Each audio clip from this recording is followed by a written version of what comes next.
আসসালামু আলাইকুম, welcome back to my channel recipe by Ayesha Momen. সবাইকে স্বাগতম।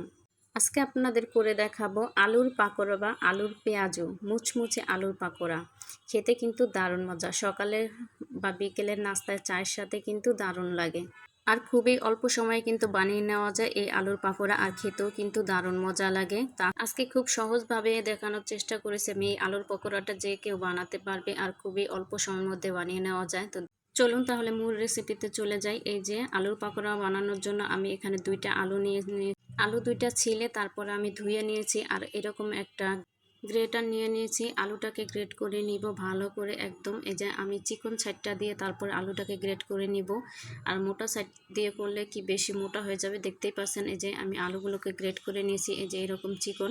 তা আলুগুলো গ্রেট করা হয়ে গেলে এর মধ্যে দিয়ে দিব নর্মাল পানি, ঠান্ডা পানি। তো পানিগুলো দিয়ে আমি 10 মিনিট ভিজিয়ে রাখবো যাতে করে আলুর কষটা ছেড়ে যায়। তারপরে এটাকে ভালো মতো ধুয়ে তারপরে নিতে হবে। তো আমি 10 মিনিট রেখে তারপর ভালো মতো 2-3 বার পানি চেঞ্জ করে আমি ধুয়ে নিয়েছি।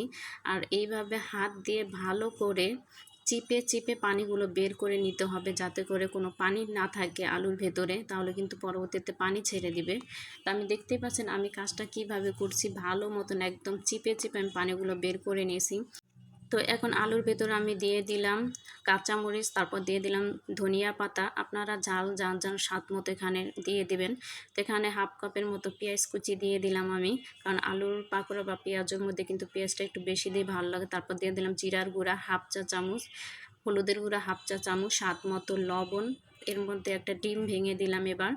তো ডিমটা ভেঙে দিয়ে তারপর ভালো মতো এর সঙ্গে মিশিয়ে নেব। তো কাঁচামরিচ আমি একটু কমেই দিয়েছি, আপনারা কিন্তু ঝালটা যার যার মতো দিয়ে দিবেন। আর ধনিয়া পাতা প্রায় 1 চা চামচের মতো হবে। তো আমি এখন দেখতে পাচ্ছেন ভালো করে কিন্তু সবগুলো মেখে নিচ্ছি। তো মাখা হয়ে গেলে এর মধ্যে এখন আমি বেসন দিয়ে দেব। আমি হাফ কাপ বেসন নিয়েছি এখানে। তো পুরোটা একসাথে দিলাম না, আমি অল্প কিছুটা রেখে তারপরে পরে এটা ব্যবহার করব যদি লাগে। তো আমি এখন ভালো করে মিক্স করে দেখব যে লাগে কিনা, যদি লাগে তারপরে ব্যবহার করব আমি। তো এখন দেখতেই পাচ্ছেন আমি হাত দিয়ে কিভাবে কাজটা করছি, খুব ভালোভাবে আলুর সঙ্গে কিন্তু এটা মেখে নিতে হবে। তো কিছুক্ষণ মাখার পরে মনে হলো আমার কাছে যে আরেকটু বেসন লাগবে, তো বাকি যে বেসনটুকু ছিল সেটাও আমি দিয়ে দিলাম। তো আমার পুরো হাফ কাপ বেসন লেগেছে এখানে। তো এটা আমার মিক্স করা হয়ে গেছে, দেখতেই পাচ্ছেন এই যে। তো এটা এখন আমি ভাজতে চলে যাব। আর এটা কিন্তু মিক্স করে রেখে দেওয়া যাবে না, তাহলে পানি ছেড়ে দেবে, সাথে সাথেই কিন্তু ভেজে নিতে হবে। তো আমি এখন সাথে সাথেই ভেজে নিব। তো ভাজার জন্য এই যে একটা কড়াই বসিয়ে তারপর তেল দিয়ে গরম করে নিয়েছি। ভালো করে তেলটা গরম করে তার মধ্যে আমি এই যে পেঁয়াজগুলো দিয়ে দিছি। আর পেঁয়াজগুলো কিন্তু আমি মসৃণ করে দেইনি, মানে তুলে নিয়ে তারপরে দিয়ে দিচ্ছি, কারণ পেঁয়াজগুলো একটু অমসৃণই থাকে, আর অমসৃণ থাকলে কিন্তু দেখতেও ভালো লাগে আর খেতেও ভালো লাগে। তো আমরা হোটেলেও যদি খাই পেঁয়াজও কিন্তু এরকমই থাকে। তো দেখতেই পাচ্ছেন যে পেঁয়াজগুলো এক পাশ হয়ে গেছে, তারপর আমি উল্টিয়ে দিচ্ছি। তো একটা পাশ হয়ে গেলে তারপর উল্টিয়ে দিতে হবে, না হলে কিন্তু ভেঙে যাবে। তো আমার পেঁয়াজগুলো একটা পাশ হয়ে গেছে, তারপর আমি এখানে উল্টিয়ে দিচ্ছি, না হলে কিন্তু আবার ভেঙে যাওয়ার চান্স থাকে। আর পেঁয়াজটা দেওয়ার সময় ভালো করে তেলটা গরম করে তারপরে দিবেন, তাহলে কিন্তু আর নিচে লেগে যাবে না। তো দেখতেই পাচ্ছেন আমার পেঁয়াজ ভাজাগুলো হয়ে গেছে। তো এখন এগুলো আমি তুলে রাখবো। তো তারপরে বাকি যেটুকু ছিল সেটুকু আমি এর মধ্যে দিয়ে দেব, তারপর ভালো করে ভেজে নিব, তাহলে কিন্তু আমার পেঁয়াজ ভাজা হয়ে যাবে। তো আলু পাকোড়ার রেসিপিটি আপনাদের কাছে কেমন লেগেছে অবশ্যই কিন্তু কমেন্ট বক্সে জানিয়ে যাবেন।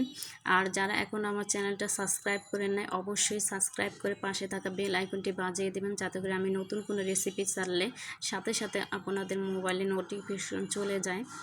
ভিডিওটি ভালো লাগলে একটি লাইক দিয়ে দিবেন, আর ফ্যামিলি এবং ফ্রেন্ডদের সাথে কিন্তু শেয়ার করতে ভুলবেন না।